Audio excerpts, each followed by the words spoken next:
The views and opinions expressed in this podcast are simply that, opinions. All are presumed innocent until proven otherwise in a court of law. Sensitive topics are discussed. Discretion is advised. Hi, I'm Vinnie Politan, and welcome to the Court TV podcast. This week we have an audio edition of an all-new Court TV original series, Accomplice to Murder, where we explore real-life crimes where it's not quite clear who is being manipulated and who is the mastermind. This first episode tells the story of a mother and father murdered 15 years apart. When the family's eldest son confesses to the murders and takes a deal, he implicates his younger sister as an accomplice. It would be up to a Florida jury to figure out which sibling was telling the truth. Have a listen. This is the Court TV podcast.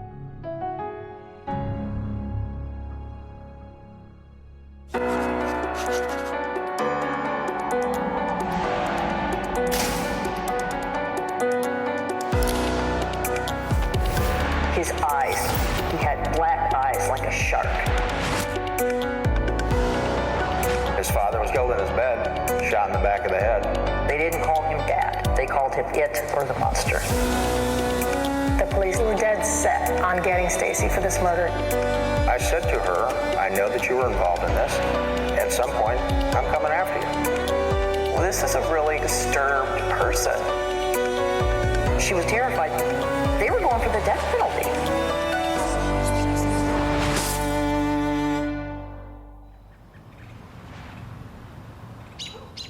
Here in East Orlando, the neighborhoods are quiet, the streets safe, and the house is peaceful. Yet the home behind us conceals a terrible secret, one which still haunts the family that used to live here decades later. Richard and Marilyn Kananen seemed like a typical happy couple when they first married. I've seen a picture of Richard and Marilyn when they were very young. They were beautiful. They were a gorgeous couple. He was a handsome man. But life soon turned dark for Marilyn. Richard broke Marilyn's arm while she was pregnant with their first child. Richard beat Marilyn from the beginning, is my understanding. He would kick her in the head, kick her in the stomach. She was bloody regularly. At one point, he tried to drown her in the pool in their backyard. He held her underwater with his foot on her head. The couple eventually had 3 children, Ricky, Cheryl, and Stacy. They didn't call him Dad. They called him it or the monster. Stacy's telling of him is that he was huge. He was over 6 feet tall, over 300 pounds. Stacy described his eyes, that he had black eyes like a shark. He used to play Russian roulette with the kids. He would take a loaded pistol and spin the barrel and put it up against their head, and click, click, click, click. And then one September day, he simply vanished. This happened in 1988. Cheryl had moved out by then. It was just Marilyn and Stacy in the house. Stacy came home from work one day and her mother told her he's gone. And she didn't have any explanation. She was very calm about it. It doesn't appear that anyone missed Richard Sr. His wife didn't call the police. His kids didn't say anything about it. He was just gone. Marilyn's middle daughter, Cheryl, had married and lived nearby. Until my father was gone, I don't think any of us thought we were ever going to be able to breathe or live, even if we didn't live in the house. He always found us. Once she was free from the monster, Marilyn opened up. She lived a normal life.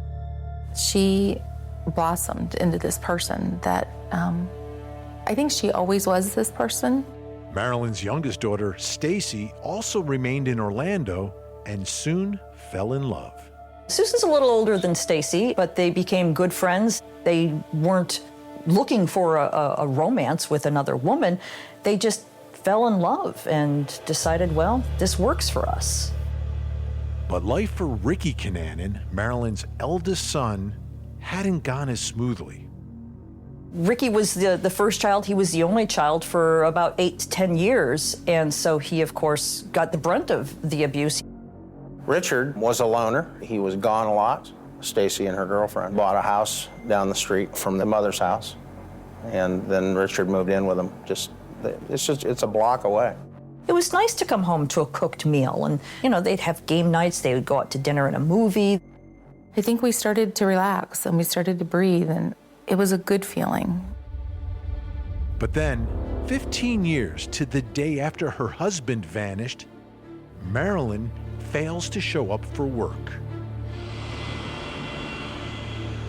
She worked for a training academy for Delta employees, and she had been there 20 plus years. According to everyone who knew her, she was there early every morning. She was a very loyal and dependable employee. She had never done anything like this before. When Marilyn's coworker called Cheryl and said she didn't show up for work today, they all met at Marilyn's house. Ricky was the only one who had a key to the house. For the siblings, Marilyn's sudden disappearance could mean only one thing. Ricky was telling the girls, he came back, the nightmare is back, he's got her. So Cheryl and Stacy immediately began to panic. The last thing my dad ever said to me was, someday, somewhere, I'll get you. And I'm going to kill you, or I'm going to kill somebody that you care about. On the counter were papers from the Social Security Administration, and the coffee pot was left. There was all this disorder that they knew was not in their mother's personality. I stood in the kitchen by the refrigerator, and I got goosebumps, and I said, something's wrong. Something's terribly wrong. They called the police, and the police came to the house. Cheryl did most of the talking, but Ricky and Stacy were there in the room while the police report was filed. But with no signs of a forced entry or foul play, the detectives could only report Marilyn missing. And that might have been the end of it. For a couple of months after Marilyn disappeared, a new detective got this case. His name was Mark Hussey. Because of Cheryl's constant calling the sheriff's office and wanting to know what are you doing to find my mother? The case was given to me. I began to look into it. This was Detective Hussey's very first murder case. He was just this gung-ho rookie cop who wanted to make a name for himself. Cheryl knew something about the bank records. And so she provided us with some of the accounts and the names. And so we started to look into those. And there was a lot of money changing hands. And it wasn't going into the hands of Marilyn's missing husband. Marilyn's money was going to Ricky and to Stacy. There were checks being written electronically from an off-site computer that went to Stacy and Richard, but nothing to Cheryl and her kids. You know, they paid off their vehicles, and Richard went out and paid cash for a brand new Dodge truck. I think about $40,000 worth. It was the first of many clues that would convince the police to shift from a missing persons investigation to an active murder investigation focusing on two of the Kananen siblings, Stacy and Ricky. If your mother's just missing, the assumption is that she's going to come back at some point. I mean, you don't start remodeling the house and taking all the furniture out of there and stuff like that. Cheryl also started to get suspicious of her brother and sister. Mark had called me and he said, "Did you get money from your mom?" No. Well, Stacy and Ricky did. And Stacy and Ricky have new cars, and Stacy and Ricky did this, and Stacy and Ricky did that. And it was all with my mom's stuff. The last straw for Cheryl was the garage sale. It was a Saturday morning. There was a yard sale going on. Some of the items that they were selling were Disney collectibles, little statues and plates and pins and things like that. He saw that Stacy and Susan were having a garage sale and selling Disney collectibles. And he knew that Marilyn's house was full of Disney collectibles, so he called Cheryl and said, "Your sister is selling your mother's stuff." I don't know if I thought that they had hurt her, but I knew that their stories were not adding up very quickly. And there came a point during the investigation that I was sure they knew what happened or where she was. I called the bank and I said, let's put a hold on that account and let's see how long it takes them to, to contact us. I believe it was that same day that someone had called and asked why their account had been frozen. They left a phone number here in Orlando, called them back, and of course, Richard Kananen answered the telephone. Detective Hussey asked Ricky to come in and just have a conversation, and Ricky volunteered for Stacy to come in. They interrogated Stacy in a separate room. At the end of Stacy's questioning, that's when they just sort of dropped a ball on her that, your brother had something to do with this. So they brought her into his room, closed the door behind them, and just let them talk.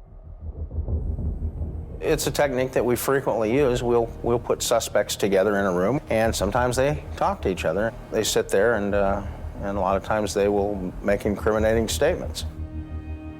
So Stacy and Richard are together in this interrogation room.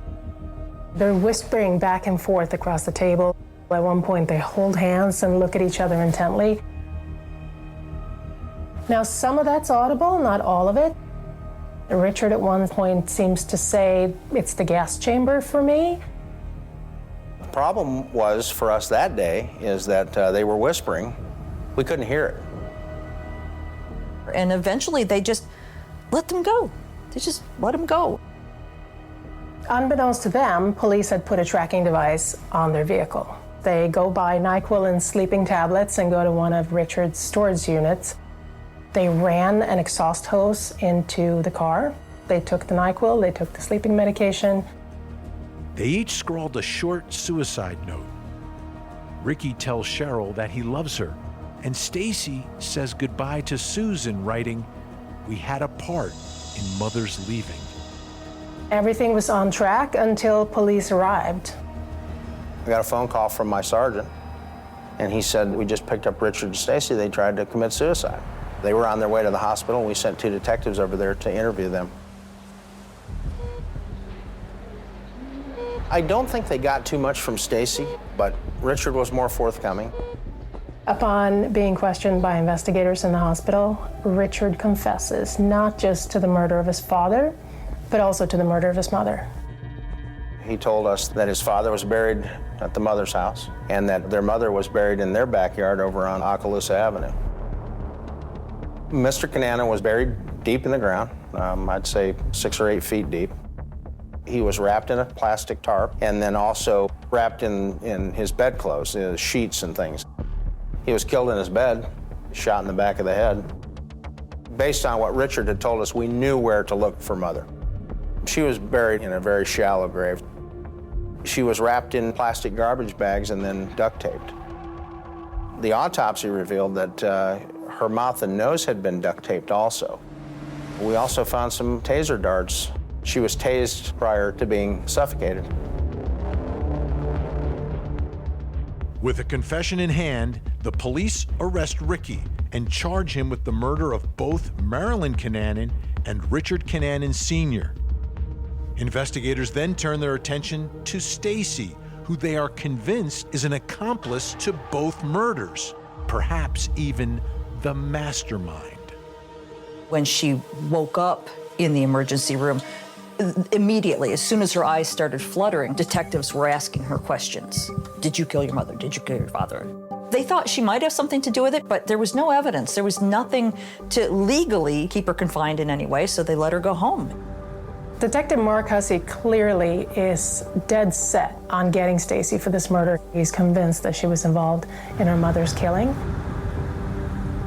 It's pretty plain what she says. She says, Ricky and I had something to do with Mom's leaving. Well, Mom didn't leave. Mom was buried in the backyard at her house.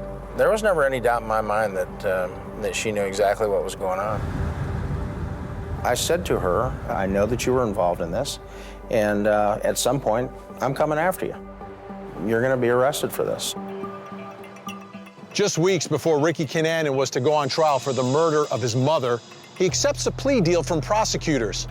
30 years in prison in exchange for testifying that his sister was a willing accomplice to murder.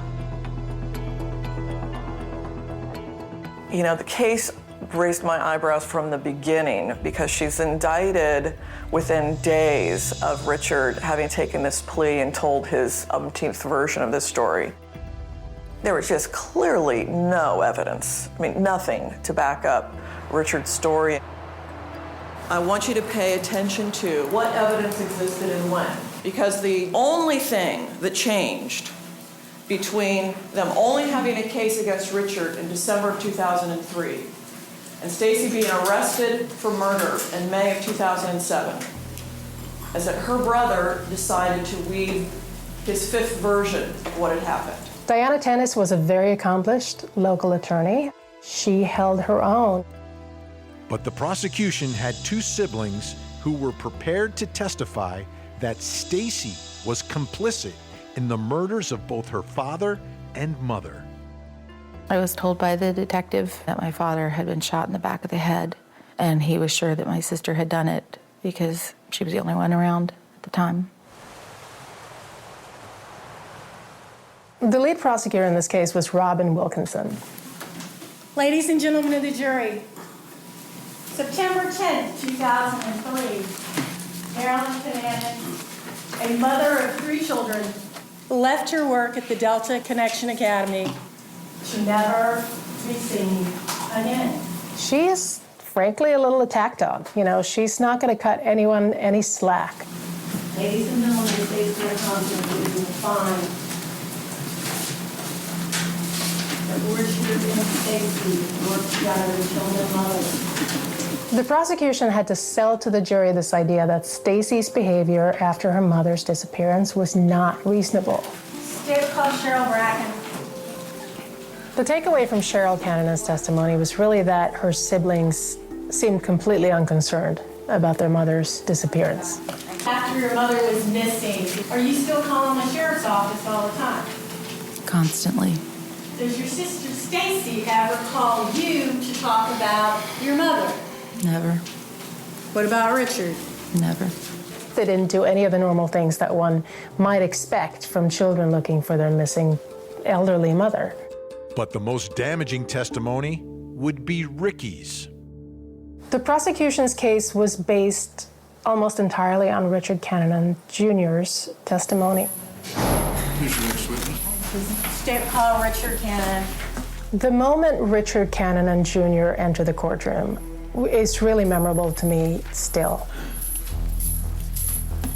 We knew that Richard Jr. had struggled mentally, that he lived in a very dark and violent reality in his mind.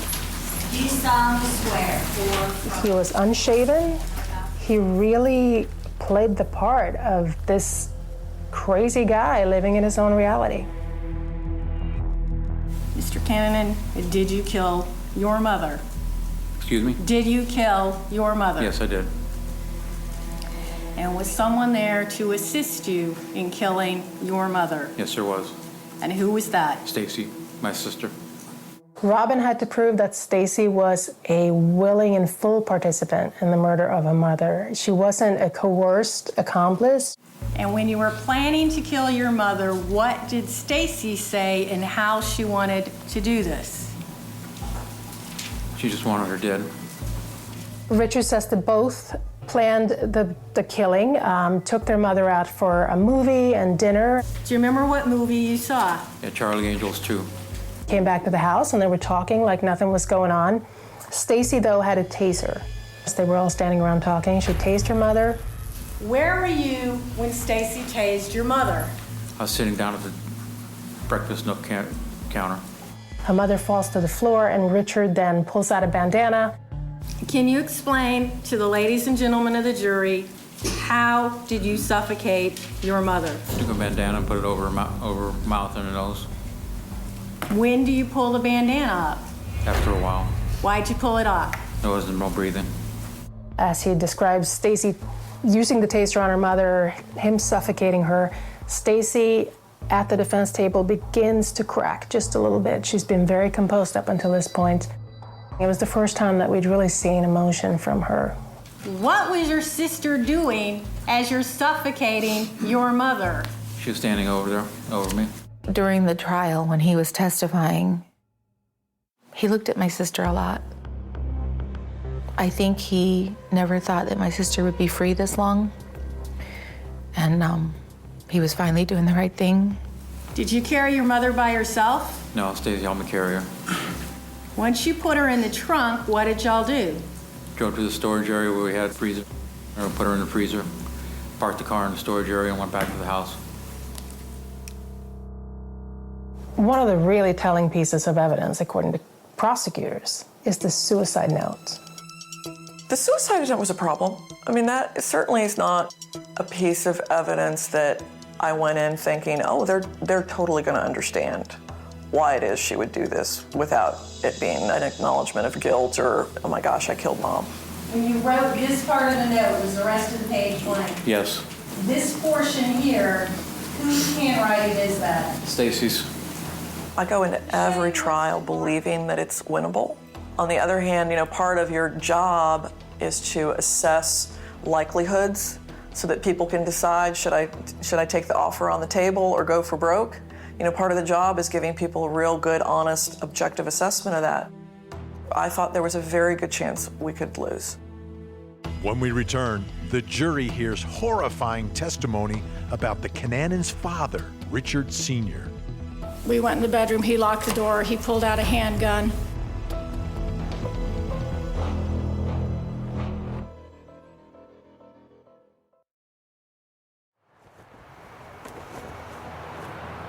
After being implicated by her siblings for the murder of her mother, Stacy Kananen faced the daunting task of trying to convince the jury that her version of what happened was the truth. Part of her just couldn't wait to get it over with. But of course, she was also terrified because once it's over, if she doesn't get the verdict she wants, they were going for the death penalty. Ms. Tennis, call your witness, please. Defense would call Stacy Kananen. We were all pretty surprised, I think, when Stacy took the stand. He solemnly swear or affirm. By all accounts, all of these children were horrifically abused. Marilyn Kananen was horrifically abused. I think that the evidence is going to show you that that culture of abuse is going to leave you with a number of people who don't ever act the way non-abused people are going to act in any given situation. A lot of this is not going to make sense. Calling your own defendant to the stand is a tough decision. It's always a gamble. To me, it was never a question. There were enough legitimate questions brought up by that evidence that I didn't think were going to go unanswered. Moving forward in time to the events that took place in the truck in the storage unit. Yes. So do you recognize the documents laying on the dashboard of that vehicle? Yes, I do. And did you write that document? Yes, I did.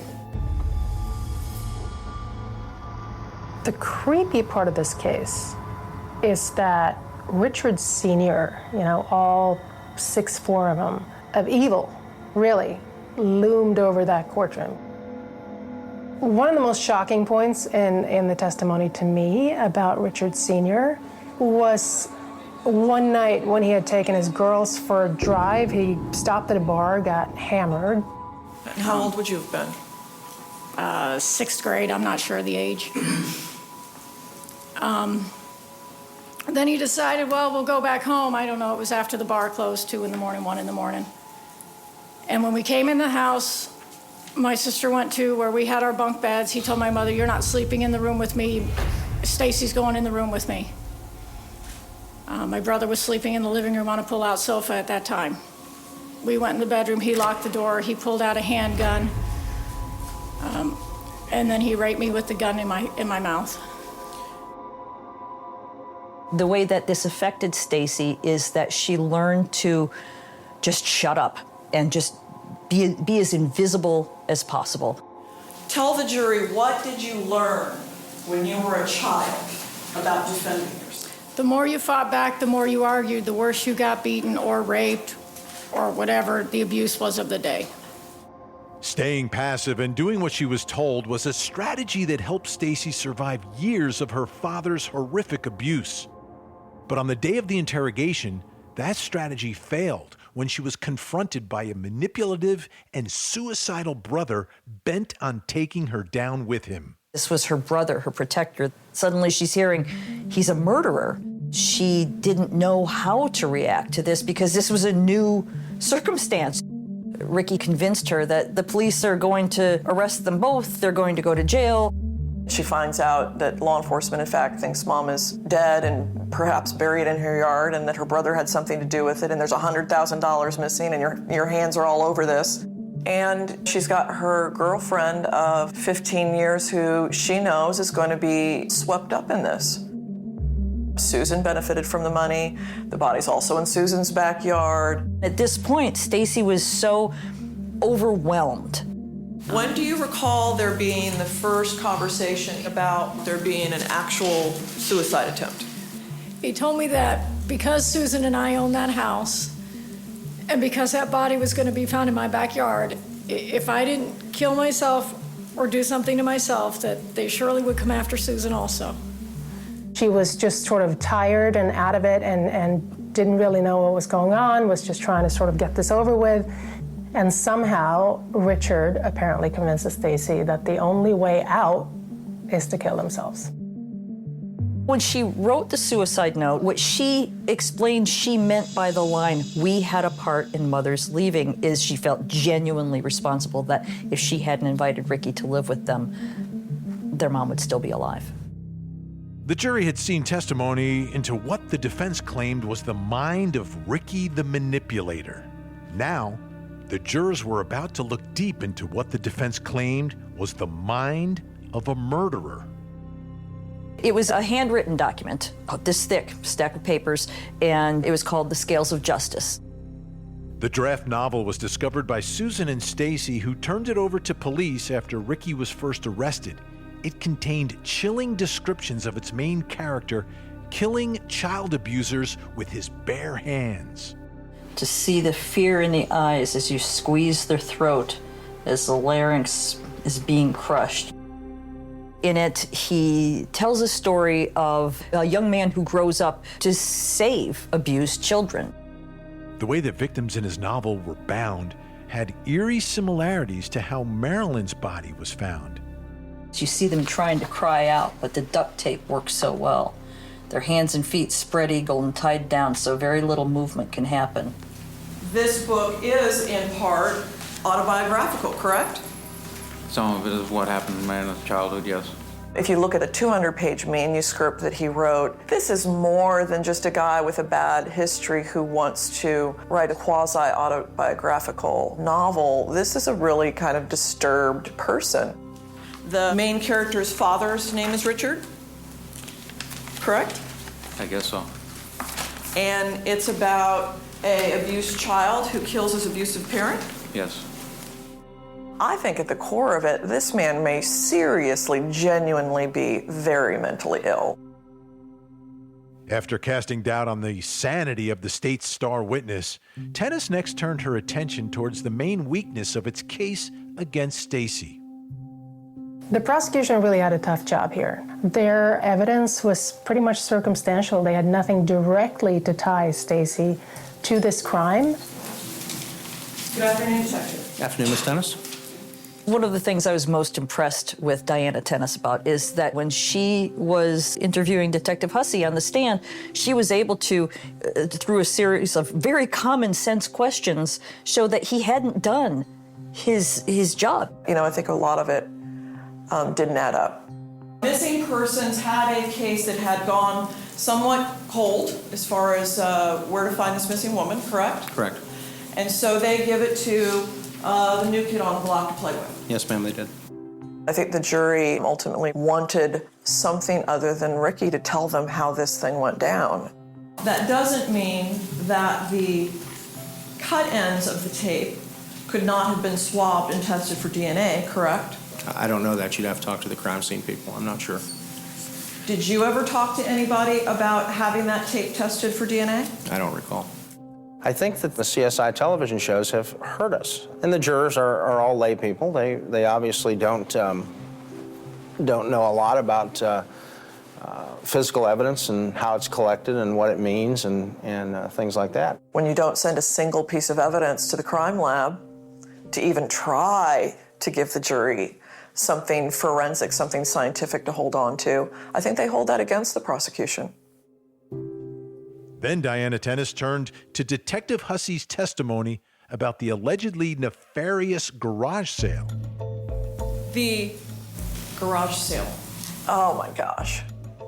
I don't even know what to say about the yard sale other than I don't even know what to say about the yard sale. At the time that you went by to look at the garage sale, had you ever been in Susan and Stacy's home? No, ma'am. They don't have a witness to say, I was at the yard sale and one of Mom's eagles was labeled with a dollar sign. They had a detective who went by and said there was Disney stuff for sale and evidence that Mom collected Disney stuff. But Stacy and Susan also loved Disney collectibles. And in fact, you were never able to actually determine whether any of the Disney stuff you saw at the garage sale was Disney stuff that belonged to Mom. No, ma'am, I wasn't. I guess the assumption that the jury was supposed to leap to was that my client was selling Mom's stuff for dollars and that would be a motive for having killed her.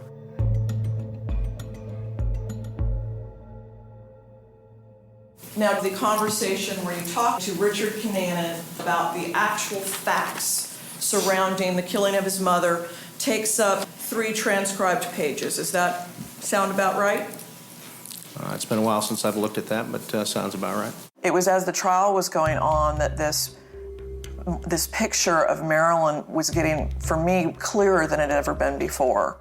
And he tells you that they go to the 6 o'clock showing of Charlie's Angels at the Dollar Theater on Colonial in Orlando, Florida, correct? Charlie's Angels 2, I believe. That's right. She is not a woman who would have done what Richard claims they did on that night of the week at that time in her life. It just doesn't jive. Like going to a 6 o'clock movie when Marilyn would normally just be headed home from work. I will have to admit that didn't actually occur to me until after Detective Hussey's testimony. It actually occurred to me while he was testifying and she was waving the document around. That document was an E-Pass record showing Marilyn's location the evening that Ricky claimed the murder took place. You talked yesterday about the E-Pass transponder records, correct? Do you recall talking about that yesterday? Yes, I do.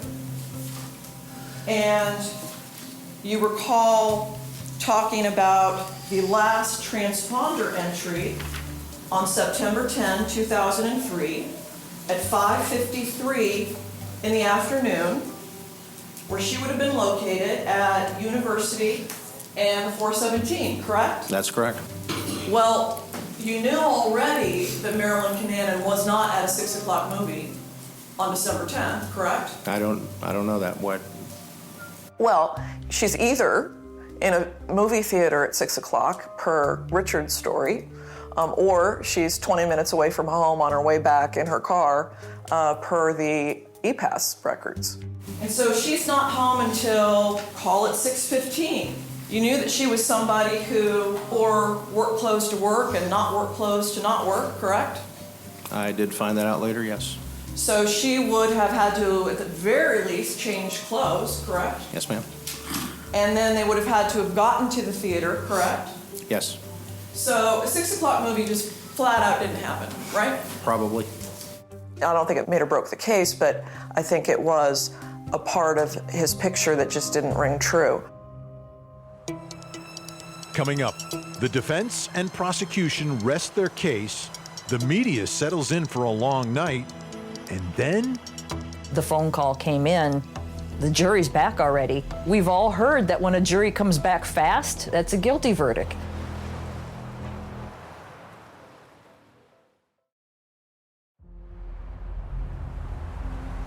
That last day of trial was really long.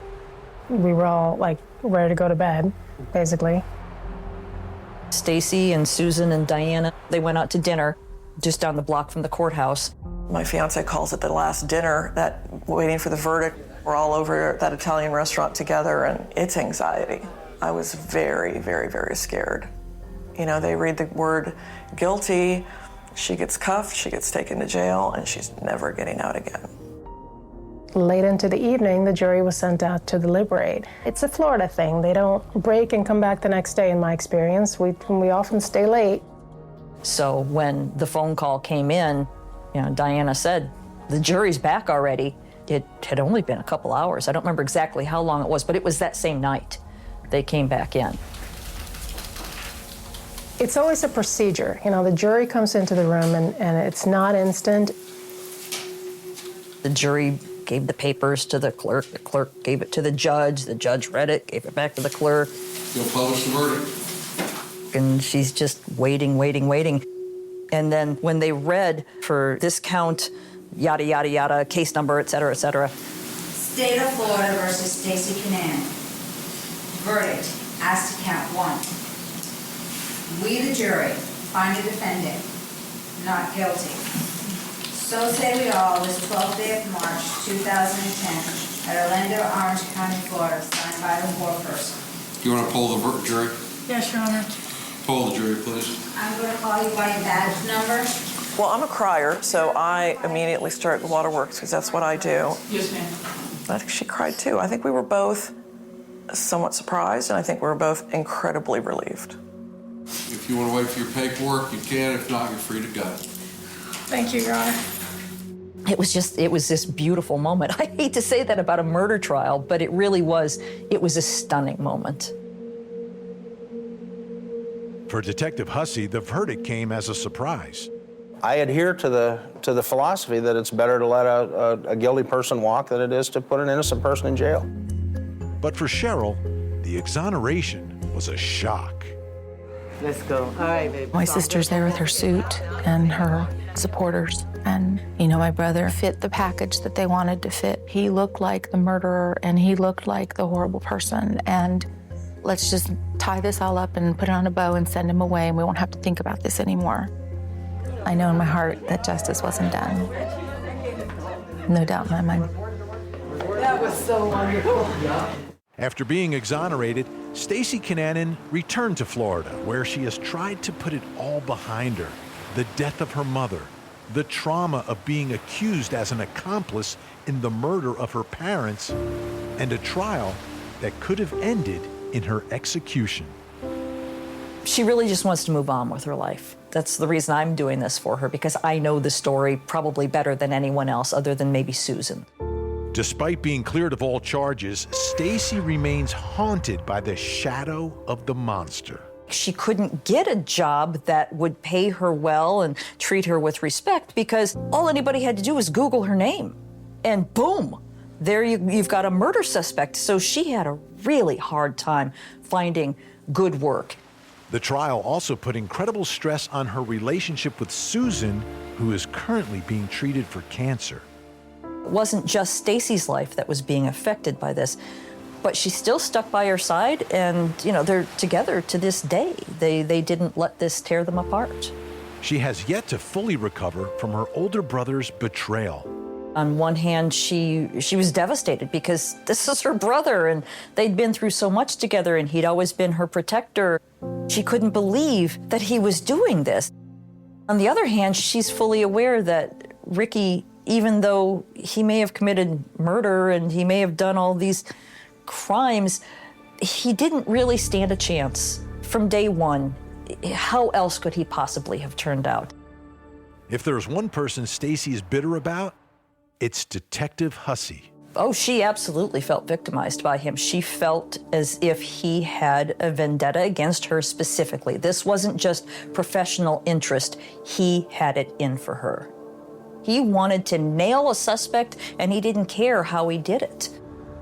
This wasn't a top-notch, we're gonna just investigate the heck out of this until we get to the truth. This was, I'm pissy that I don't have probable cause. I'm gonna tell her I'm not happy about that. And then 4.5 years later, when Crazy Richard tells me what I wanna hear, I'm gonna run off and get an indictment. It sends a shiver up my spine when I think about how she could have gotten railroaded for not just one, but 2 murders that from the beginning, she said I didn't have anything to do with, and that they've really never had what I would consider to be solid evidence. Testifying in court about the horrific abuse that she and her siblings suffered at the hands of their father brought that painful abuse back to life. But it also led Stacy to get help and begin to heal from the monstrous actions of the one person she believes to be most responsible for the death of their mother. If he hadn't been the person he was, none of this would have happened. Ricky would not have become who he became. One of his biggest fears is becoming his own father, and he tried not to. He genuinely tried not to. And in many ways he did not, but in enough ways he did.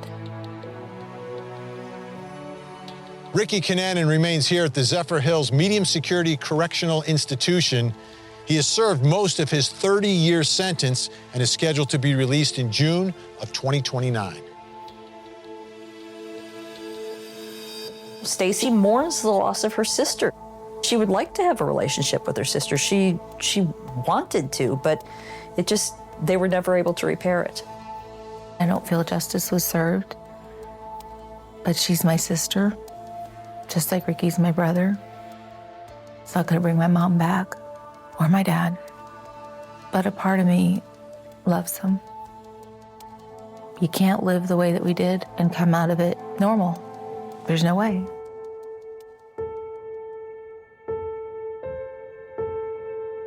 There you have it. If you want to see more of this Court TV original series, all new episodes premiere every Sunday night at 8 p.m. Eastern. You can also see me on my live show, Closing Arguments with Vinnie Politan, weeknights at 8 p.m. Eastern, where we look at the biggest true crime stories of the day. Thank you so much for downloading, and as always, please don't forget to hug the kids.